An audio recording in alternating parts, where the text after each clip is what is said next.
The wanted poster had been nailed to the door of every saloon between Abilene and the New Mexico territory, but Milton Dalton had not needed a poster to find Celia Rhodes.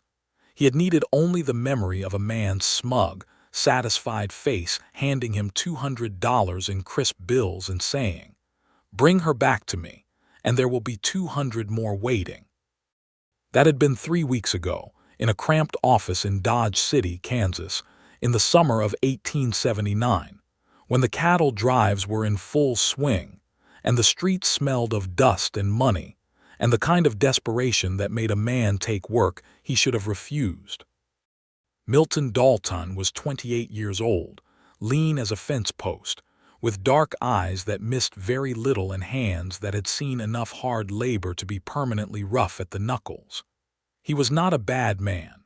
That was the thing about him that people who knew him always said first, as though they needed to establish it before anything else could be discussed. He was not a bad man, but he had been a broke one when Harlan Greer had walked into the Silver Bell Saloon and slid those $200 across the table with a smile that showed too many teeth. Harlan Greer was 43 years old and owned half of a cattle empire that stretched across the southern portion of Kansas. He wore his money the way some men wore guns, openly, and with the intention of making others feel small. He had told Milton that his fiancée had run off, that she was confused and frightened, and needed to be brought home for her own protection. He had said all of this with the careful language of a man accustomed to making things sound different from what they actually were. Milton had taken the money because he had a mule that needed new shoes and a landlord in Dodge who had run out of patience. He had told himself it was a simple job. A woman, lost or frightened, brought safely back to the man who cared for her. Simple. He had been wrong about nearly every part of that. He found Celia Rhodes in the town of Redemption, New Mexico, on a Tuesday morning in late August when the heat sat on everything like a physical weight, and the dust from the main street rose in little spirals with every passing boot heel. He had been tracking her for 3 weeks through a chain of small clues, a description given by a stage driver outside of Wichita, a mention from a dry goods clerk in Pueblo, Colorado, and finally, a name entered in a hotel ledger in Las Vegas, New Mexico, which had pointed him southwest along the dry, scrubby roads toward Redemption.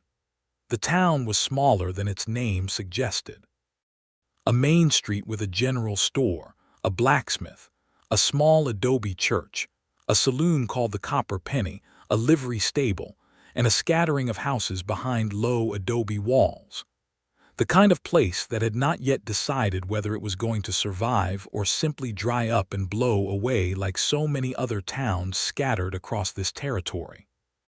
He had asked at the general store, casual and unhurried, whether anyone knew a woman by the name of Celia, and the store owner, a round-faced man named Archie Webb, had looked at him with the particular wariness that small-town people reserve for strangers asking after women, and said that she was likely over at the schoolhouse, since she had been teaching there for the past 2 weeks. The schoolhouse was a single room built from adobe brick, set a little apart from the rest of the town, with a low fence made from rough-cut cedar posts around a small yard.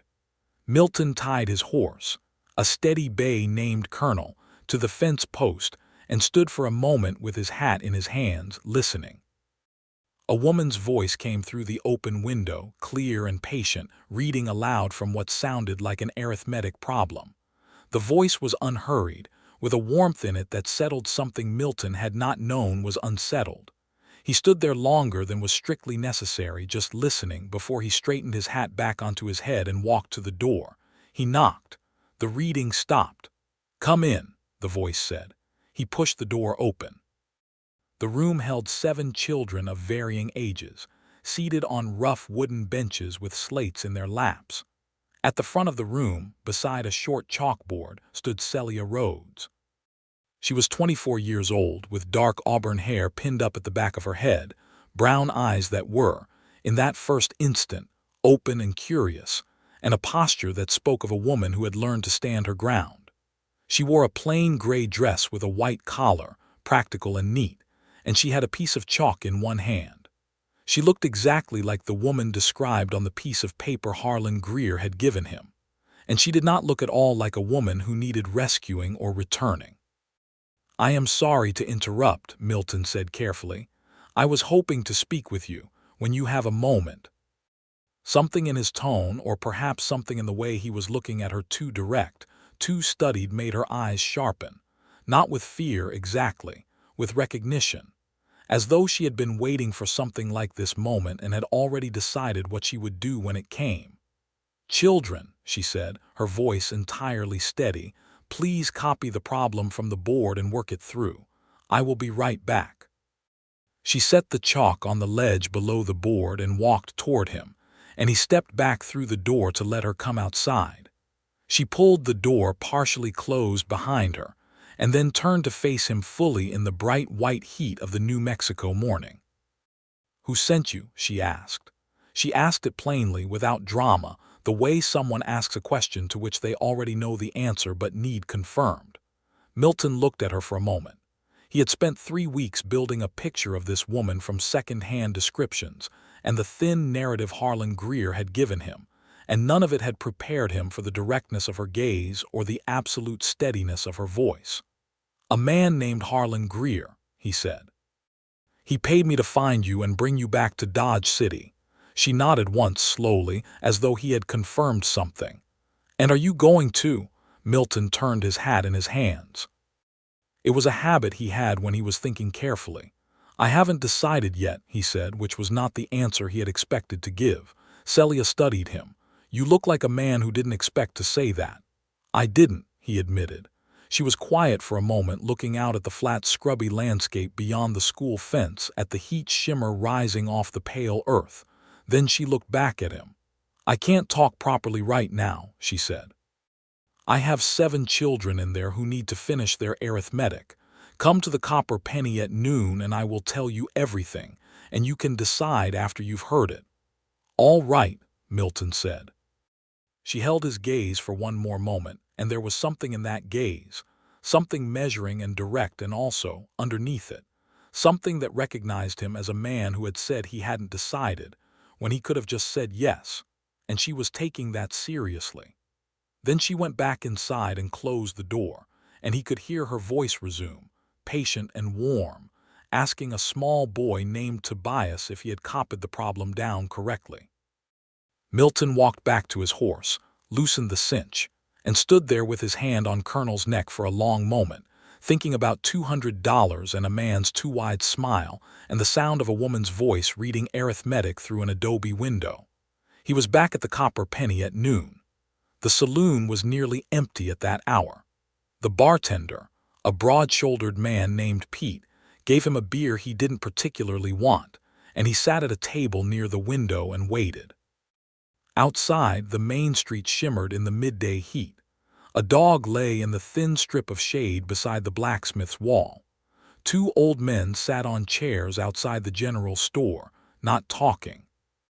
Celia came in at 10 past noon with a directness that was already becoming familiar to him, walking straight to his table and sitting down across from him without ceremony.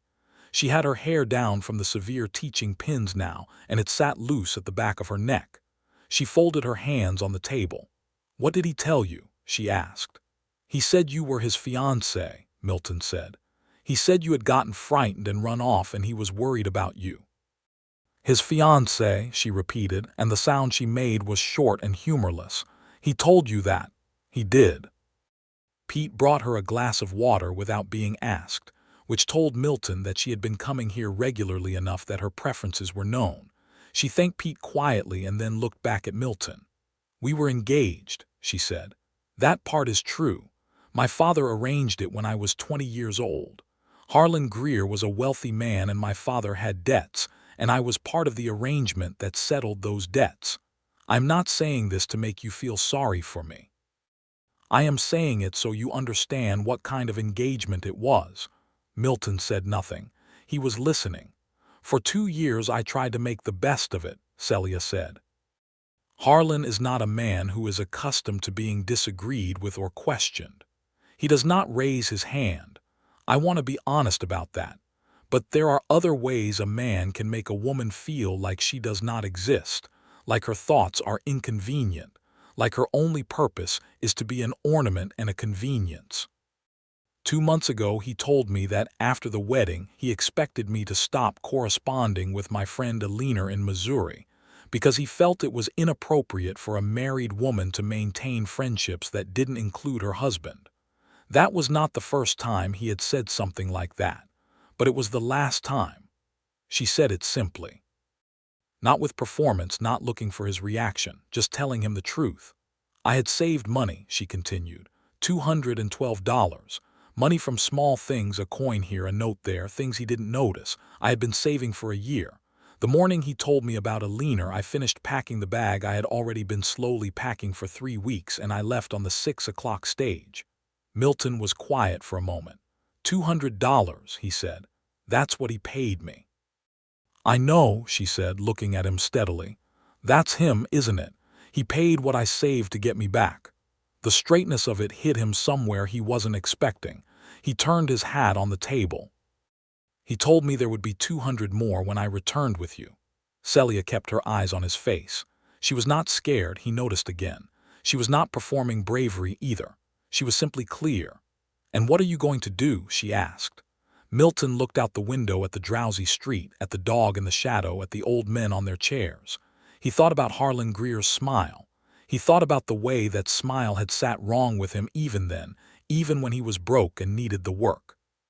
He thought about a woman standing in a schoolhouse reading arithmetic to 7 children in the New Mexico heat, living on her own $212 in a town that was barely a town. I am going to send him back his $200, Milton said, and I am going to tell him I didn't find you. The silence that followed was the kind that has weight to it. Celia stared at him.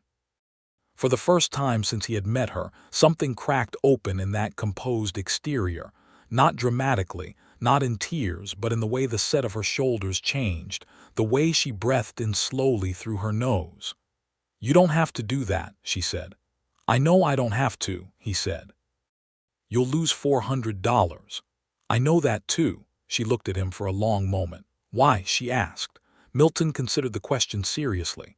Because you shouldn't have to go back, he said at last. And because what he described to me and what I found when I got here are two different things, and I'm not in the business of lying to myself about what I can see with my own eyes. Celia was quiet for another long moment. Then she said very quietly, "Thank you." "Don't thank me yet," he said.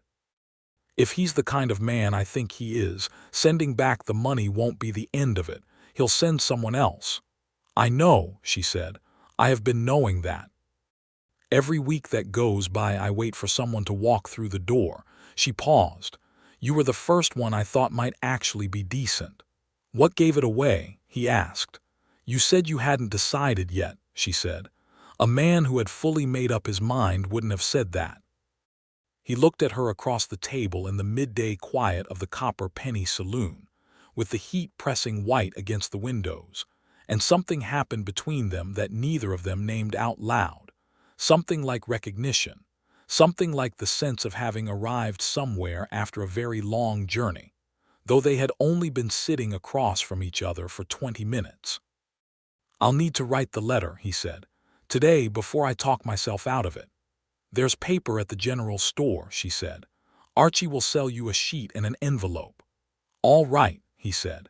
He stood and she stood, and they walked out of the Copper Penny together into the blinding white noon of Redemption, New Mexico, and the story that had been heading in one direction turned, cleanly and completely, in another. Milton bought paper and an envelope from Archie Webb, who looked at him with curiosity and said nothing. He sat at the small table in his rented room at the back of the Redemption boarding house, a modest establishment run by a sharp-eyed widow named Mrs. Cordelia Hatch, and wrote the letter with the careful handwriting of a man who had not gone to school for very long but had taken pains to learn what he needed. The letter to Harlan Greer was brief and factual. It said that he had searched extensively through Kansas, Colorado, and the New Mexico territory, and had found no reliable trace of the woman in question. It said he was returning the $200 as he had not fulfilled the terms of the agreement, and he was not a man who took money for work not completed. He folded the bills inside the letter, sealed the envelope, and addressed it to Greer's office in Dodge City. He took it to the stage office in Redemption that afternoon and paid the postage himself. He stood outside the stage office after handing the envelope over and looked at the empty street for a moment. $200 gone. $400 that would never come. He had a few dollars left, enough to keep Colonel fed and himself housed for perhaps 2 weeks if he was careful. After that, he would need work. He turned around and nearly walked directly into Celia Rhodes, who had apparently followed him from a respectable distance to see if he was actually going to do it. "You actually did it," she said. "I told you I would," he said. She looked at the stage office door for a moment, then back at him. "You're going to need work," she said. It was not a question. "I am," he agreed. "The blacksmith is looking for someone to help with the horses," she said. "Gus Mendel, he's good people. His helper quit last month and he's been struggling if you're willing to do that kind of work." "I've done harder," Milton said. She looked at him steadily.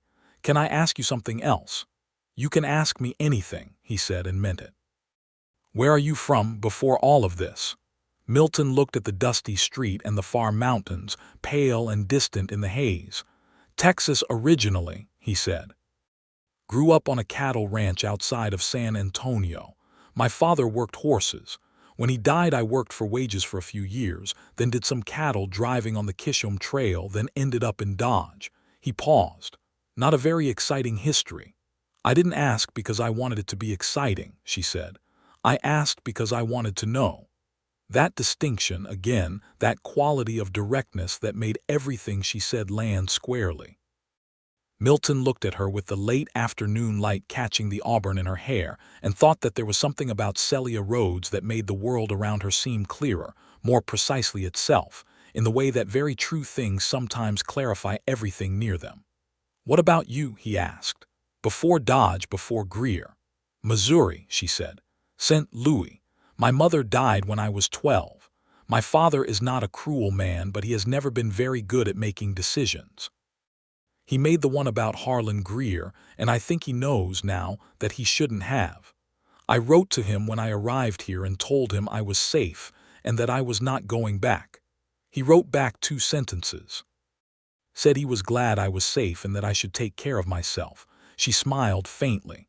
"Not exactly a battle cry of support, but not opposition either.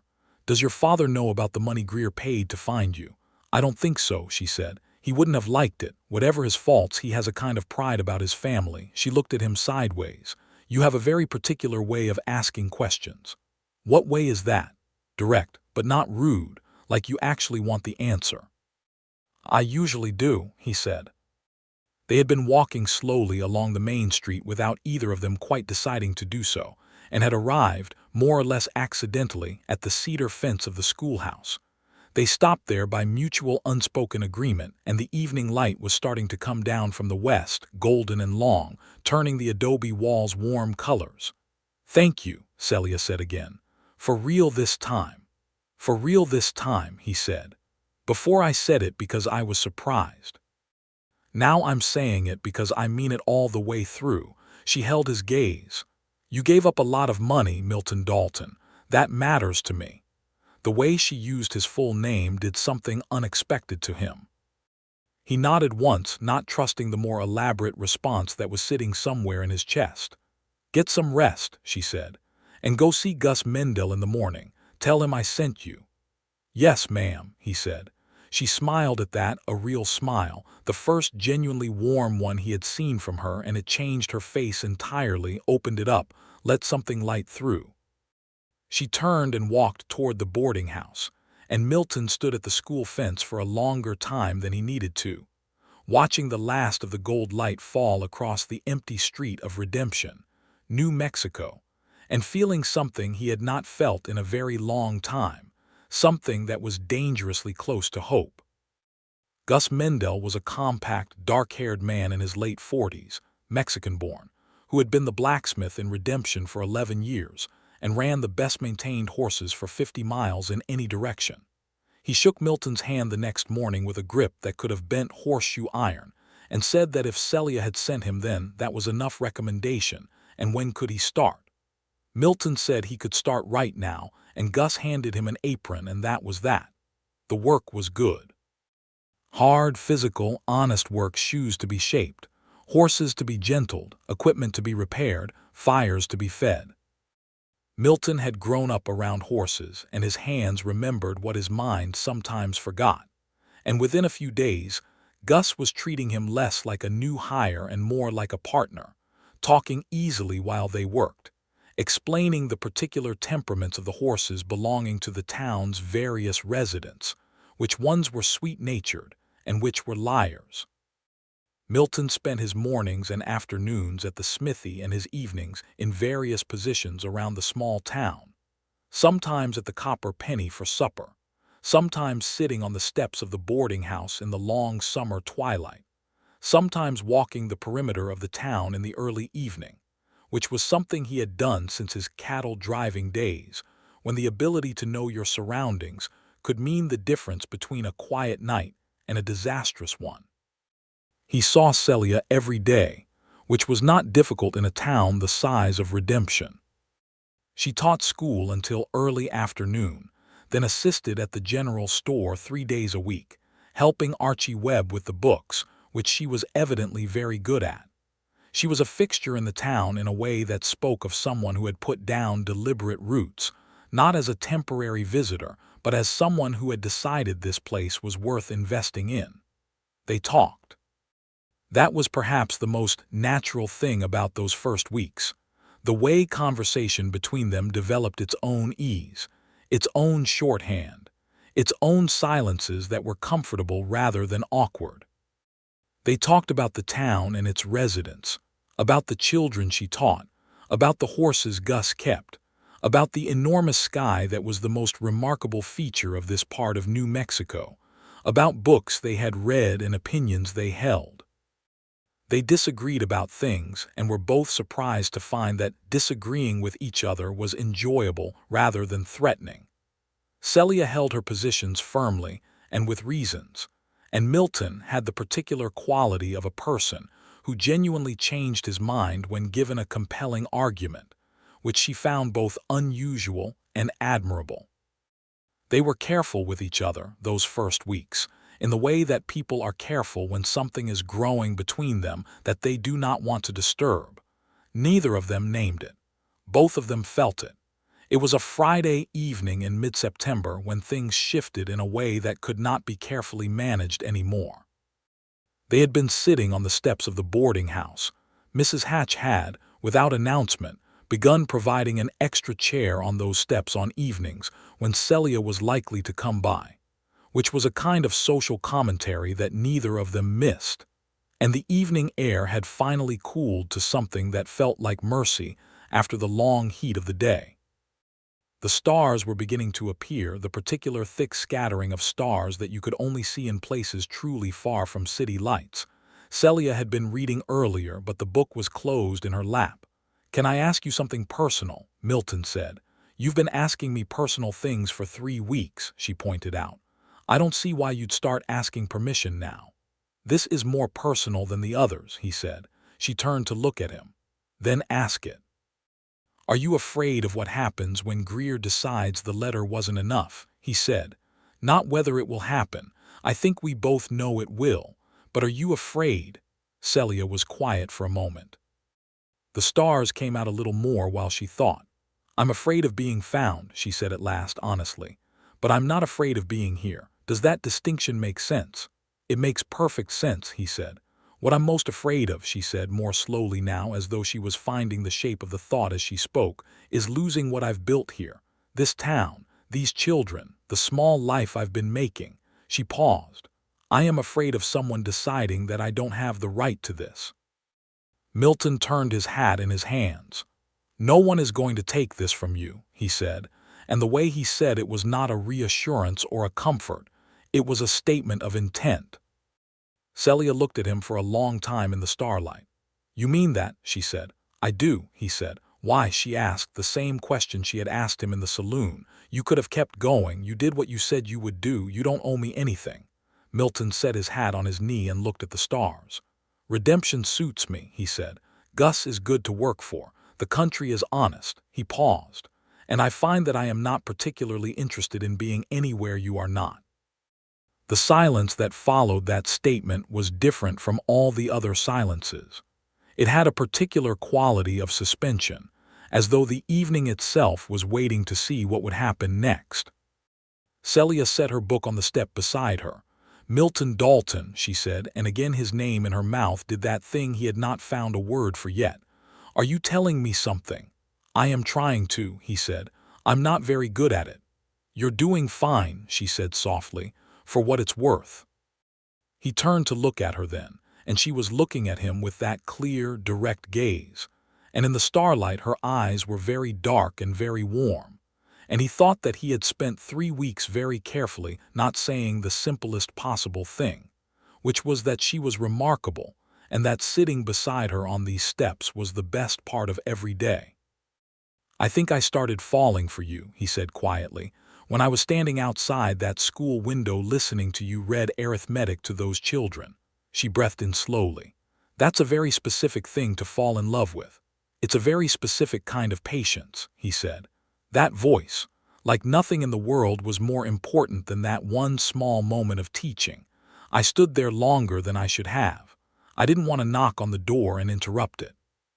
Celia reached over and put her hand over his where it rested on his knee, and the warmth of it went straight through him. I noticed, she said very quietly, on that first day, that you said you hadn't decided. And I thought, whoever this man is, he is fighting something inside himself. That is not the same as not being a good man. That is what a good man looks like when he is choosing. He turned his hand over under hers and she let him hold it, and they sat there for a long time in the warm, star-loud dark of the New Mexico night, not kissing, not saying anything that needed to be said in addition to what had already been said, just sitting together with their hands clasped on the steps of a boarding house in a town called Redemption. And it was, Milton thought, one of the finest moments of his 28 years on this earth. The trouble came, as he had known it would, about 6 weeks after he sent back the money. He was at the smithy early on a Wednesday morning, working a shoe on a difficult roan gelding belonging to a rancher named Skaggs, when a rider came into the main street at a pace that was slightly too purposeful for innocent business. Milton noted the pace without stopping his work, finished the shoe, and walked to the smithy doorway to watch. The rider was a man he did not know thick-set, with a gray vest and a pale hat, riding a horse that was not local, its hooves still showing the red clay of Kansas roads. He went directly to the general store and went inside. Milton took off his apron and walked across the street. He went in through the general store's front door with the natural ease of a man who came in every few days for tobacco or lamp oil. Archie Webb was behind the counter, and the man in the gray vest was asking about a woman named Celia. Was she here in town? He was looking for a relative of hers. Archie Webb, to his considerable credit, looked at Milton for just a fraction of a second when Milton came through the door, the kind of look that passed information without language, and then said to the man in the gray vest that he didn't know anyone by that name, and that folks in Redemption tended to keep to themselves. The man in the gray vest looked dissatisfied. He looked at Milton. You know of anyone new in town? A woman, auburn hair, from Kansas. Milton looked at him with a perfectly blank expression that he had perfected over years of poker games he couldn't afford to lose. I've been here about 6 weeks, he said. Don't know much about anyone's history. The man in the gray vest left the store and went to the copper penny, and Milton went directly to the schoolhouse. Celia was at the chalkboard. She saw his face through the window before he even reached the door, and he watched her make a decision instantly, without panic. She turned to the eldest of the children, a serious girl of about 11 named Rosa, and asked her to lead the reading lesson while she stepped outside. What does he look like? She asked the moment the door was closed. Milton described the man. Celia's mouth tightened. "That's a man called Sutton," she said. "He runs errands for Harlan, not a gunman, more of a persuader. He talks people into things." "He's at the Copper Penny now," Milton said. "He's going to ask everyone in town." "Pete won't tell him," she said. "Neither will Gus or Mrs. Hatch." "How can you be sure?" She looked at him with something that was not quite a smile but had warmth in it. "Because I have been here for 2 months and I have not been merely passing through. These people know me." She paused. "But Sutton is patient. He will stay and watch." "Then we need to let him stay and find nothing," Milton said. "Can you vary your routines? Take a different route to the school, maybe eat at the boarding house instead of the Copper Penny for a few days, just until he decides there's no trail here." "I can do that," she said. "And Milton," she caught his arm as he turned, "be careful. Sutton carries a pistol, and he knows how to use it. If Harlan is angry enough to send him all the way here, then Harlan is angry." "Harlan can be as angry as he likes," Milton said quietly. "From Kansas." He spent the next 3 days watching Sutton move through redemption with the particular casual-seeming thoroughness of a man being paid to be thorough. Sutton ate at the Copper Penny, drank moderately, talked to everyone who would talk to him. He told people he was looking for a relation. He was polite and reasonably charming in the way that men who do this kind of work often learn to be. But Redemption was a small town that had already decided, in the quiet collective way that small towns decide things, that it liked Celia Rhodes. She had taught their children for 6 weeks. She had helped Archie with his books. She had attended Sunday services at the small adobe church and brought soup to old Mrs. Garnier when Mrs. Garnier had a bad week in September. The town didn't know exactly why a man was looking for her, but they knew instinctively that anyone who needed to be looked for by men like Sut had good reason for being hard to find, and so no one told him anything useful. On the 4th day, Sutton was gone.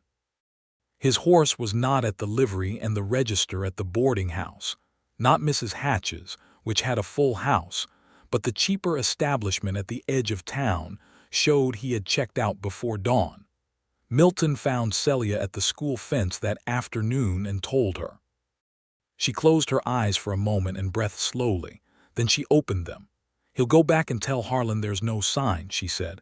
"Harlan will either believe it or he won't." "Either way," Milton said, "you need to know that if he sends someone else or comes himself, we have options." "What options?" she said. "We could go to the sheriff," he said. "Sheriff Braddock in Las Vegas. There are laws even in the territory about what?" she said, and her voice had a flatness in it that stopped him. "About a man trying to retrieve his fiancée, because that is how it will be presented, not as pursuit or harassment, as a man concerned about a woman who ran away. The law in this territory is not going to protect a woman in my circumstances from the man she was promised to, Milton. You know that." He did know it. He had known it when he started to say it, and he had said it anyway because he wanted there to be a clean answer, and there wasn't one. "Then what do you want to do?" he said. "I want to stay here and live my life," she said firmly. "I want to teach these children and do Archie's books and sit on those steps in the evenings and not be afraid." She paused and her voice quieted. "I want what I have been building." "Then that is what we protect," he said. She looked at him, and the space between them felt thin as paper, the way it had been feeling for weeks, and she stepped forward and kissed him. It was not tentative. It was not the first gesture of a woman who didn't know her own mind. It was warm and direct and certain, the way everything about Celia Rhodes was, and Milton stood still for one stunned heartbeat before he put his hand against her cheek and kissed her back. When they stepped apart, she was looking at him with her eyes very clear and her color high. "I have been meaning to do that for several weeks," she said. "So have I," he said honestly. "You got there first." "I usually do," she said, and the smile she gave him then was the most radiant thing he had seen in the whole of his 28 years. October in Redemption came down golden and cool, the nights sharp with the first bite of autumn, the cottonwood trees along the dry creek bed turning yellow. Milton and Celia's courtship, if it could be called something so formal, had the character of everything else between them: honest, warm, unhurried, but deeply felt.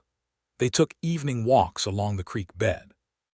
They sat together at Sunday services, in the little adobe church. They ate supper together at the Copper Penny on Friday evenings, and Pete the bartender began setting their table with a small jar of dried flowers without ever being asked, which made Celia laugh and made Milton secretly grateful. Mrs. Hatch, who missed nothing and said approximately half of what she noticed, told Celia one morning that the young man from the smithy was a decent soul, and that decent souls were not so common on the frontier that a woman ought to be slow about them. Celia told her she appreciated the advice. Mrs. Hatch said she was not giving advice, she was stating a fact, and went back to her biscuits. Gus Mendel clapped Milton on the shoulder one afternoon at the smithy and said that Celia Rhodes was the kind of woman who made a town worth living in, and that Milton appeared to have some sense after all, which was gratifying. Milton said he was doing his best, and Gus said his best appeared to be sufficient, and handed him a horseshoe to finish. But beneath all of it, the warmth and the ease and the growing certainty of their feeling for each other, there was still the knowledge that Harlan Greer existed, that he was angry, and that money could buy persistence the way it bought everything else. In November, a letter arrived for Celia via the stage. She recognized the handwriting on the envelope and brought it to Milton before she opened it, which told him something about what she needed, and he was grateful she asked him to stay. The letter was from Harlan. It was civil in its language and savage in its content. He wrote that he knew she had made it to the New Mexico territory because Sutton had traced her that far, though the trail had gone cold in the last town. He wrote that their engagement was not dissolved in his view, and that he expected her to return to Dodge City to fulfill her obligations. He wrote that he had been patient, but that patience had limits. He wrote that she should consider the practical realities of her situation. A woman alone in the territories without proper family protection was vulnerable in ways she might not fully appreciate. Celia read the letter through twice, folded it neatly, and set it on the table between them. "That last part," she said, "is a threat." "It is," Milton agreed. "I am going to write back," she said. "I want you to read what I write and tell me if it says what I intend." He nodded. She wrote with the same directness she brought to everything, in clear, even handwriting that did not shake. She wrote that she was releasing him from their engagement and that she expected the same release from him. She wrote that she was in good health and good circumstances and under the protection of people who cared about her. She wrote that she would not be returning to Dodge City and that she hoped he would respect that, not because she expected his consideration, but because a further pursuit of her would only reflect poorly on him.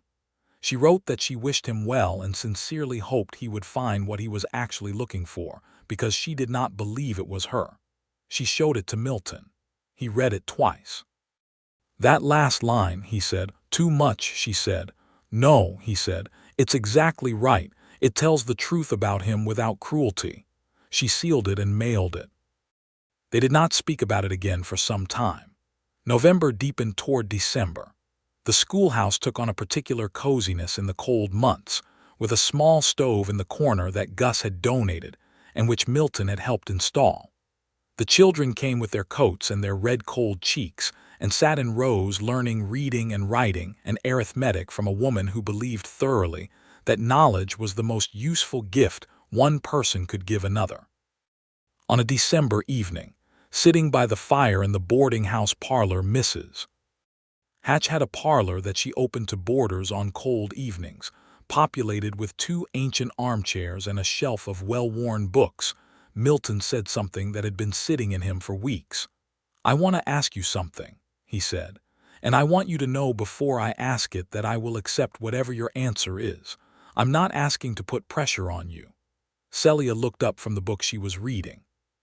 "You have become very invested in preambles lately," she said, with a small smile that was specifically for him, the one that crinkled the corners of her eyes.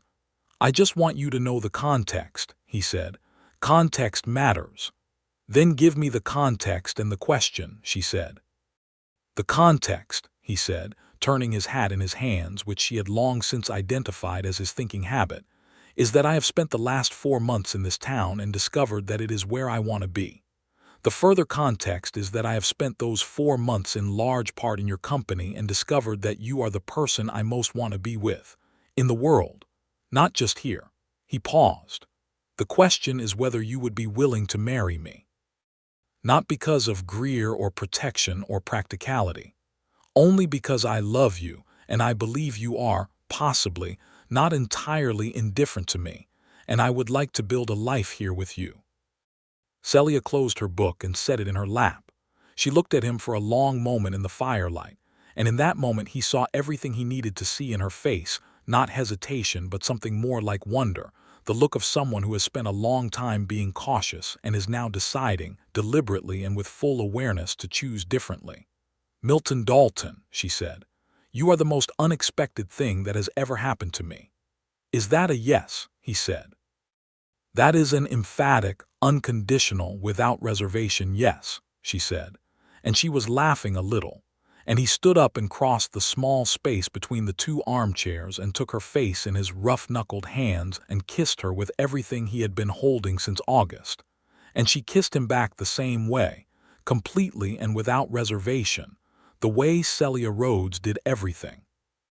They were married in the first week of January, 1880, at the small adobe church in Redemption, by Reverend Calloway, who had a white beard and an enormous voice that seemed improbable in a man of his small frame.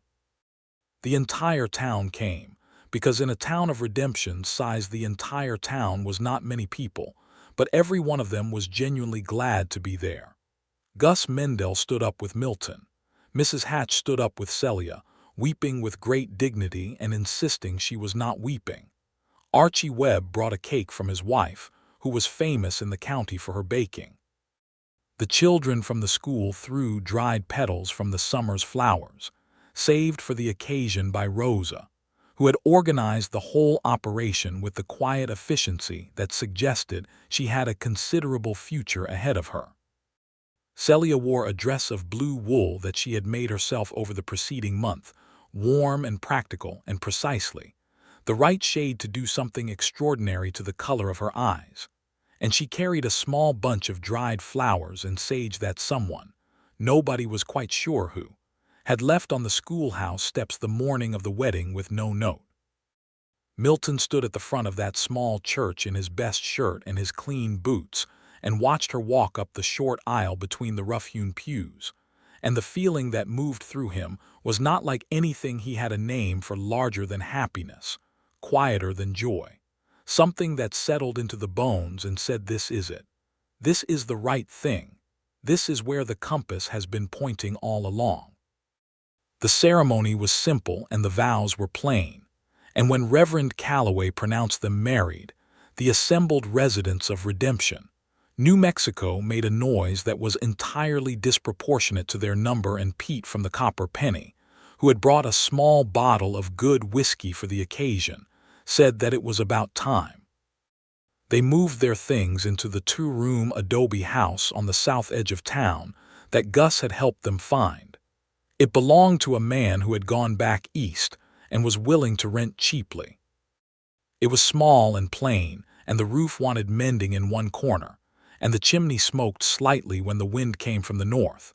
But it was theirs, and Celia hung curtains in the windows and Milton fixed the corner of the roof, and learned to bank the fire in the evenings so the chimney stopped smoking. And within a few weeks, it had become a place that felt so entirely and completely like home that neither of them could quite remember what home had felt like before. The winter passed with the particular quality that winters in small places have, a deepening of ordinary life into something richer, the routines of shared domestic existence building themselves quietly into something substantial.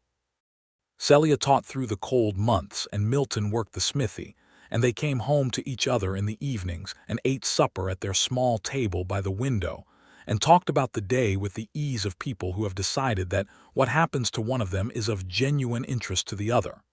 Spring came. The letter Celia had sent to Harlan Greer had received no reply, which she took, cautiously, as a good sign. There had been no further messengers.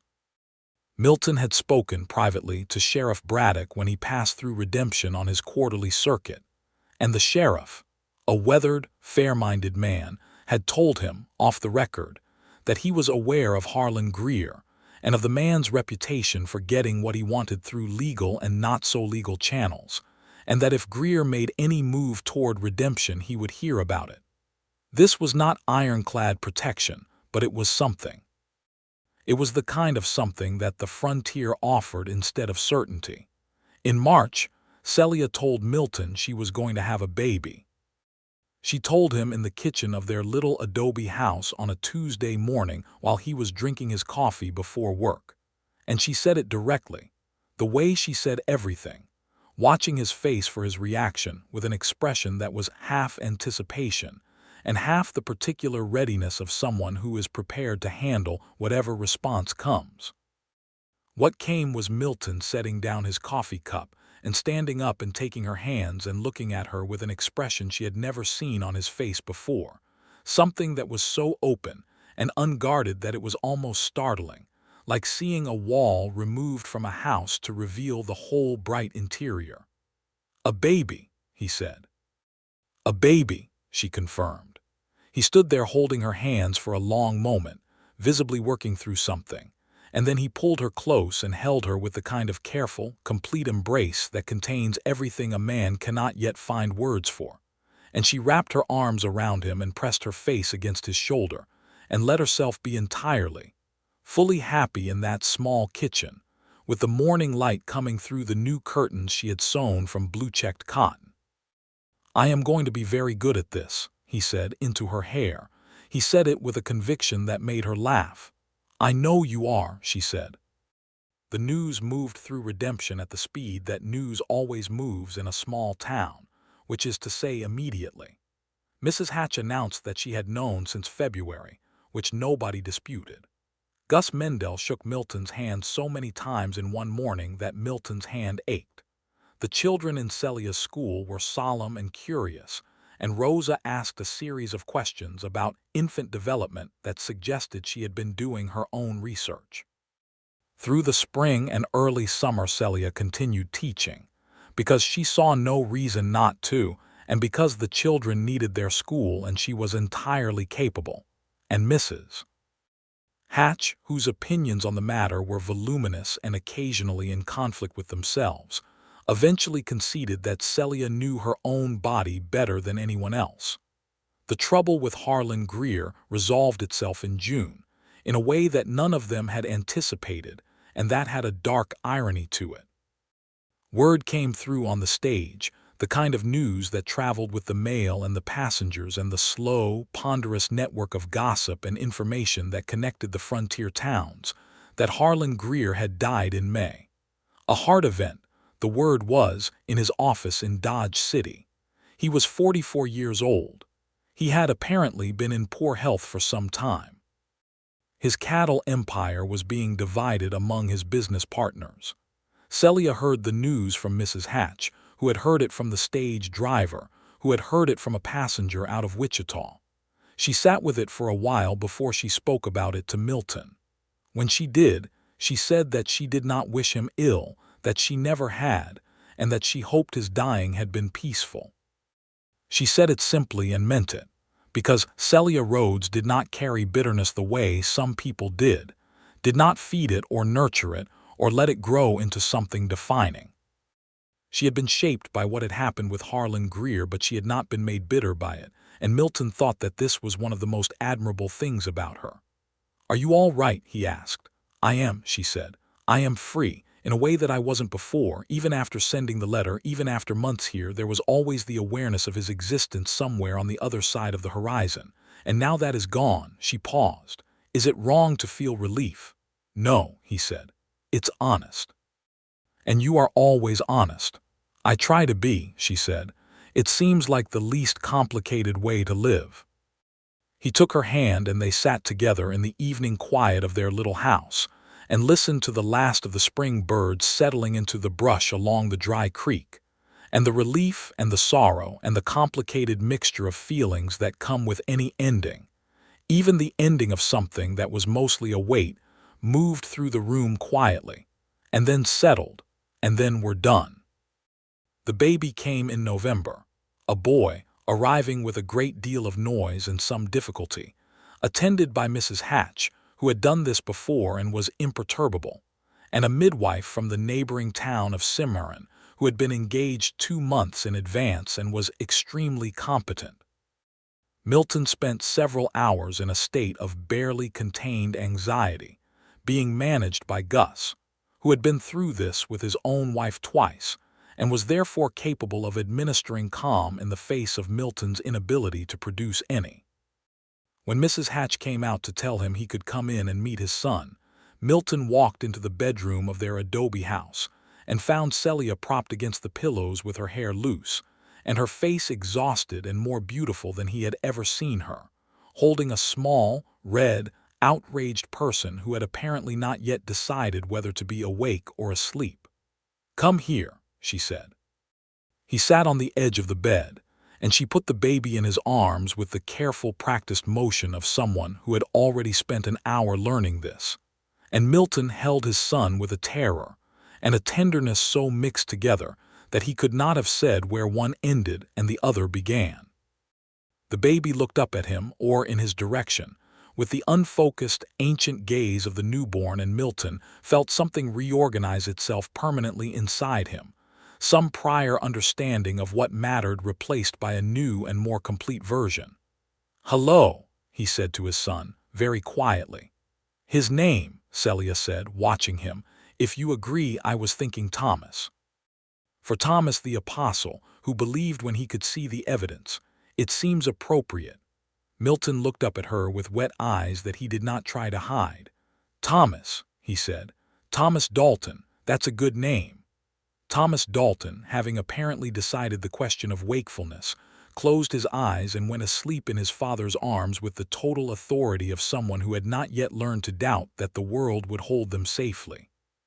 The first year of Thomas's life was the fullest year Milton had ever known. Not because it was without difficulty. A baby in a frontier household was a constant, demanding, frequently exhausting presence, and their small adobe house was sometimes too warm and sometimes too cold, and always too loud with the particular penetrating volume that very small people command. But because fullness is not the same as ease, and the texture of those months, the particular quality of daily life in redemption with Celia and Thomas, and the rhythm of work and family and friendship, had a richness to it that made him understand what people meant when they said they wouldn't trade it for anything. Celia returned to teaching in the spring when Thomas was 4 months old, bringing him with her and settling him in a padded box beside the stove that the children treated with the reverence of a minor shrine. Rosa, now 12, was particularly devoted to Thomas and had appointed herself his secondary caretaker during school hours, which Celia allowed because Rosa was more competent than many adults and because Thomas appeared to find her extremely reassuring. Milton became a full partner in the smithy by the summer of 1881. Gus, whose back was beginning to trouble him, made the offer formally and Milton accepted, and the establishment became Mendel and Dalton, a fact which Gus marked by ordering a new sign painted in Las Vegas and hanging it himself despite his back, because he was that kind of man. The town of Redemption, which had been wavering at its edges when Celia first arrived, had by now tipped firmly toward survival. 3 new families arrived from Texas in the spring of 1881, drawn by land prices and the relative security of an established community. A doctor set up a small practice. The school added a second room. There was talk of a proper post office, rather than the arrangements that currently obtain through the stage stop and Archie's General Store. In the summer of that year, a letter came for Milton from his sister in San Antonio, a sister he had been exchanging infrequent but warm letters with since his marriage, correspondence that had been almost entirely absent from his life in the years before. His sister, whose name was Clara, wrote to say that she and her husband were considering moving west, as the drought in Texas had been hard and was their work in Redemption. Milton wrote back at once to say come. Clara and her husband, a quiet, steady man named James, who worked with animals as naturally as Milton did, arrived in September 1881. Redemption, for the first time, contained family for both of them, and there was something in that, in sitting at the extended supper table at Gus and his wife Rosaria's house on a Sunday, with Celia beside him and Thomas on his knee and Clara across the table talking enthusiastically to Rosaria about the best place to plant a kitchen garden in New Mexico soil, that made Milton understand, fully and without reservation, what he had been moving toward all his life. It had been moving toward this. All of it. The cattle drives and the broke winters, and the work he should have refused in a saloon in Dodge City.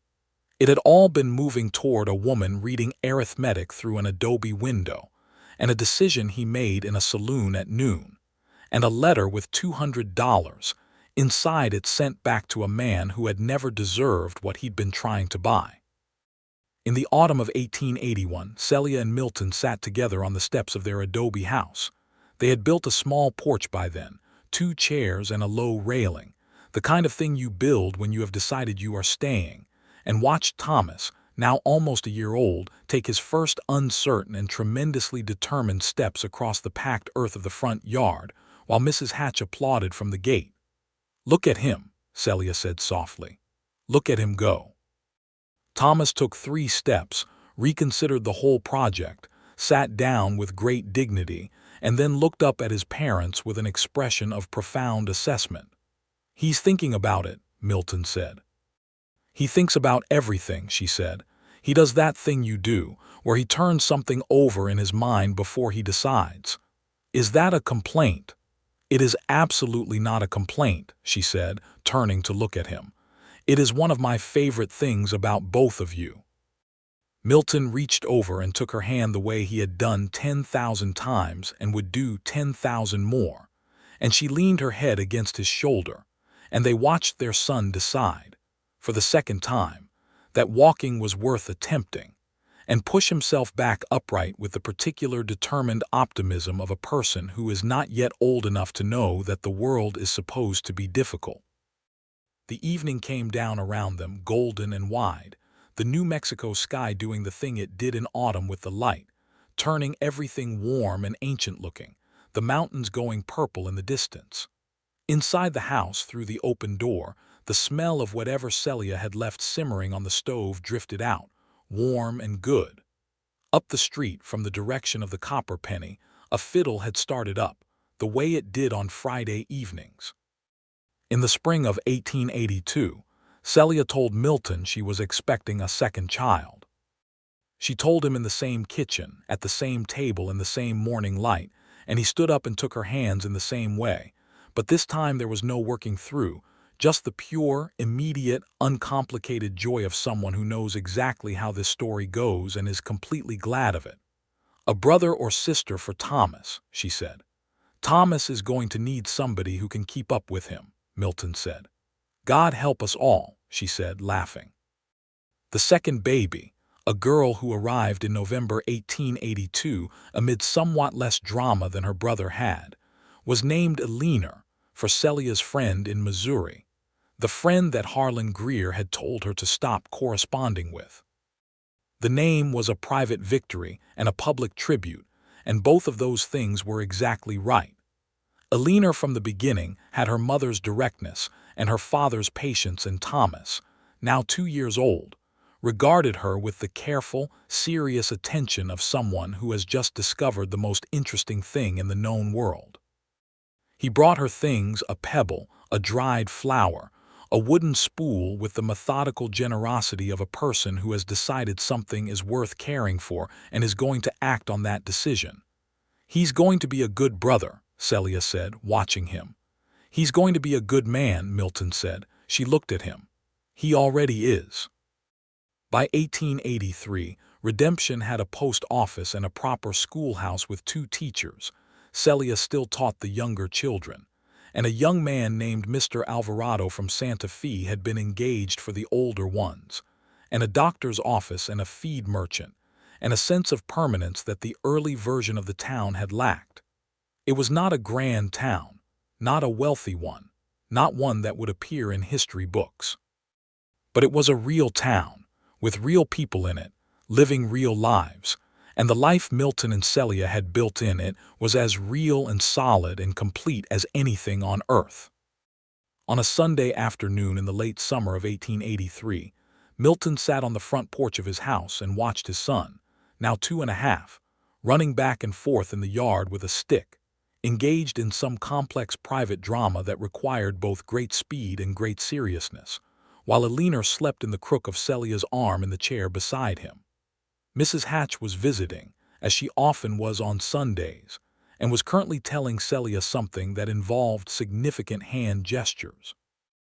Gus and Rosaria were walking up the path from the gate, Gus carrying a jar of his wife's preserved peaches, which were the finest thing produced in the whole of Mora County. Clara and James were coming for supper later. Clara was expecting her first child in the winter. The kitchen already smelled of cornbread. Milton looked at all of this, at the yard and the people in it, and the mountains going purple gold in the late summer light, and the sound of his daughter breathing in Celia's arms, and felt the particular quality of fullness that has no ambition in it, no reaching, no wanting something different or more. Just the clear, settled awareness of being exactly where you should be, with exactly who you should be with, living exactly the life that you chose when you had the chance to choose it. Celia looked over at him, some peripheral awareness, some knowledge of his moods that she had built over 4 years, and found him watching her with an expression she had seen many times and still could not entirely look at without feeling it move through her like warm water. "What are you thinking about?" she said. "August," he said, 4 years ago, standing outside a school window. She smiled, the real smile, the one that crinkled the corners of her eyes. "The arithmetic lesson." "The arithmetic lesson," he confirmed. She shifted Eleanor in her arm and reached across with her free hand and put it over his, and the warmth of it was the same as the first time, the same rightness. "You stood there an awfully long time for a man who was supposed to be on a job," she said. "I was on a job," he said. "I just found something more important. $200 more important," she said. $400 more important, he corrected. "And considerably more than that when I think about what I actually found." She laughed softly, mindful of Eleanor sleeping, and squeezed his hand, and Mrs. Hatch said something that neither of them caught but which was apparently very wise based on her own expression. And Thomas fell down in the yard and got up immediately with the cheerful resilience of someone who has not yet learned to be discouraged by falling. And Gus and Rosaria came up the porch steps with the peaches, and the long Sunday afternoon settled around all of them in the warm, complete, particular light of redemption, New Mexico, and it was enough. It was more than enough. It was, by every honest measure, everything. Later that evening, when supper was done and the children were sleeping, and Clara and James had walked home through the warm dark, and Gus and Rosaria had gone, and Mrs. Hatch had taken her leave with her usual combination of departure announcement and lingering, Milton and Celia sat on the porch in the quiet of the late evening with the stars coming out and the crickets going and the last of the light gone from the western sky. "I have been thinking," Celia said, "about writing to my father." Milton looked at her. "A real letter," she said. "Not just the occasional brief note to say I'm alive. A real one, telling him about the children, about the town, about the life we've made. Inviting him to come visit." "What made you think of it now?" he said. "Eleanor," she said. "She looks like my mother, the way she makes that face when she's thinking, and I thought he should know her." She paused. "He made a bad decision a long time ago, but I think he knew it was bad, and I think he has been carrying it, and I'm not interested in making him carry it any longer." Milton turned toward her in the dark. "That is generous," he said, "given what that decision cost you." "What it cost me," she said carefully, "brought me here. So I find it difficult to be entirely unforgiving about it." She looked at him with the expression that was specifically for him, the one that had first appeared in a saloon at noon 4 years ago and had been deepening ever since. "I would not have come to redemption if not for him. I would not have been in that schoolhouse reading arithmetic on a Tuesday morning in August." She paused. "I would not have had a man stand outside my window longer than was strictly necessary. "An awkward business," he agreed solemnly. "A very important business," she said. He reached over and tucked a strand of hair that had come loose back behind her ear, and his hand rested for a moment against her face, and she leaned into it slightly the way she always did, that small, unconscious lean toward him. "Write to your father," he said. "Invite him. Tell him about Thomas and Alina. Tell him that Redemption has a room for him if he wants to come." "You would be all right with that," she said. "He's your father," Milton said, "and Thomas deserves a grandfather." She turned her face and pressed her lips to his palm, a quiet and complete gesture, and then turned back to the stars.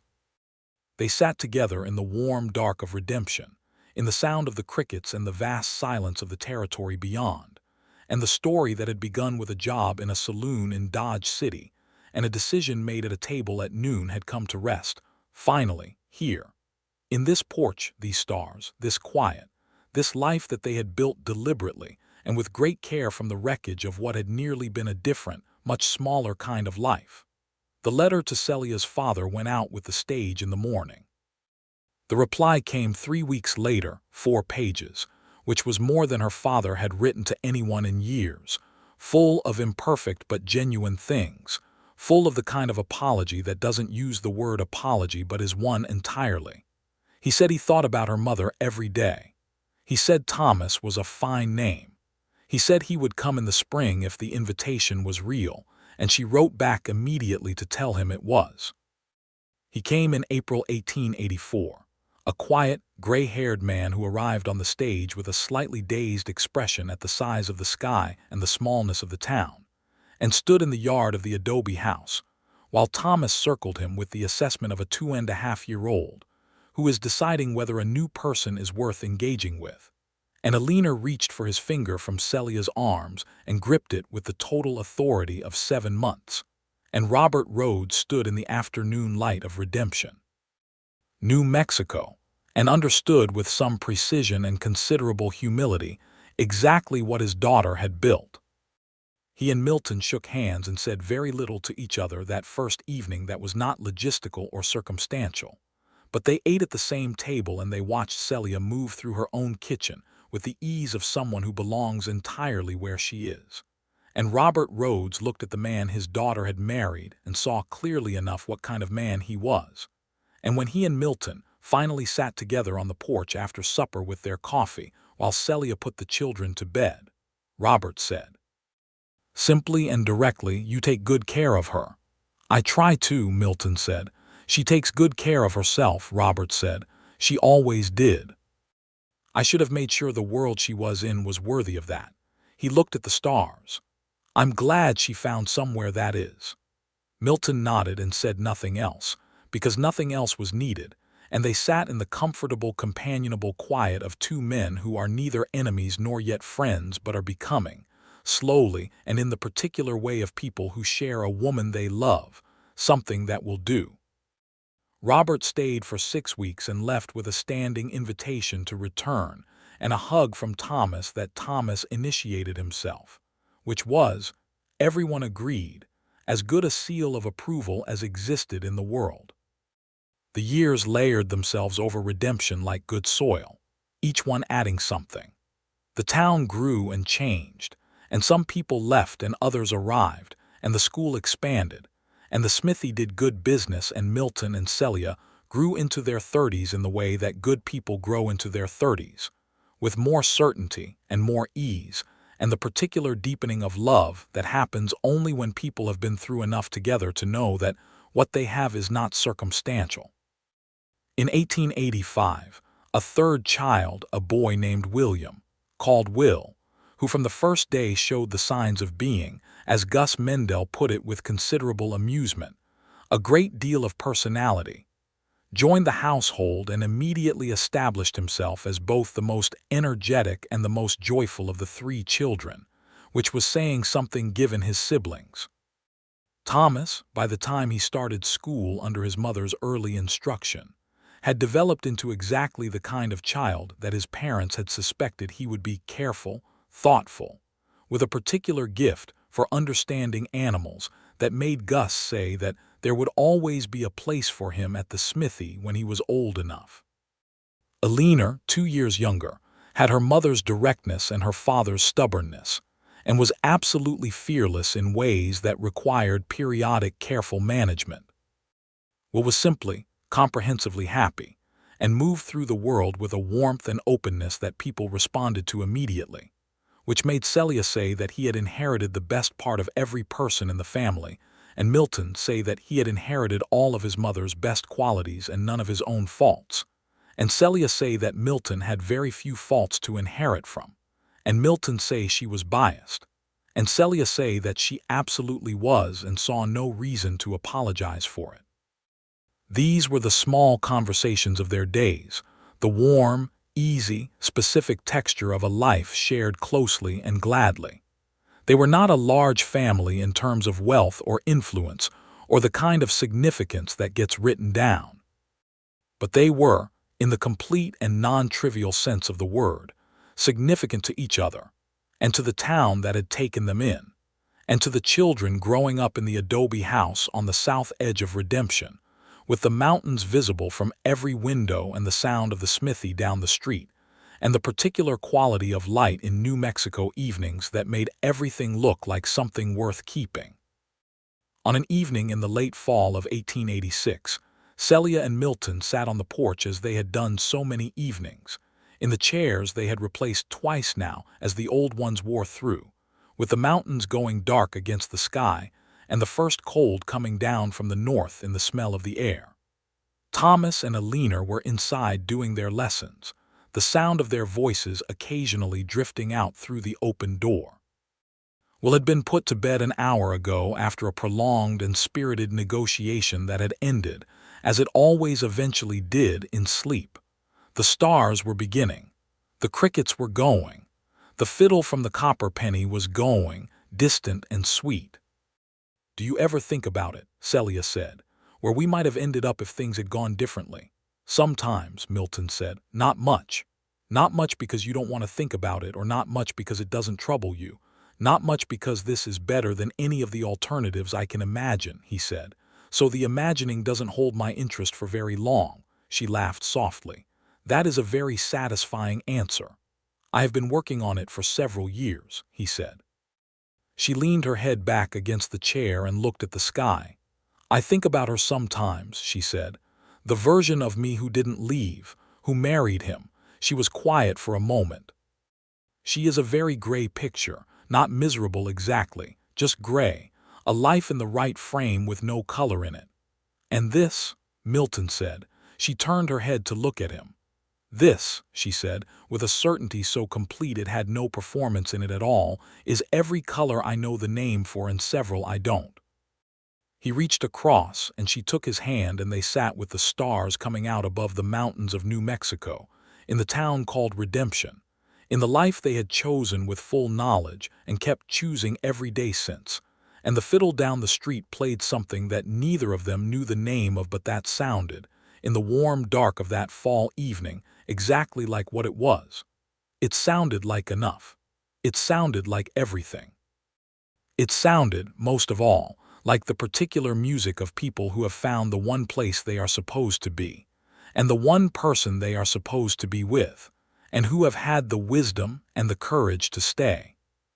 The stars overhead were the same stars that had shone above a schoolhouse in August 4 years before a man knocked on a door. He had been standing outside too long listening. They were the same stars that had shone the night a letter with $200. Inside it was sealed and addressed and handed to a stage driver to carry back to Dodge City. They were the same stars that had witnessed every evening on these steps, every conversation, every hand held, every small determined step across a packed earth yard. They did not change. The people beneath them did, and the changes were good, and the life in Redemption, New Mexico, went on.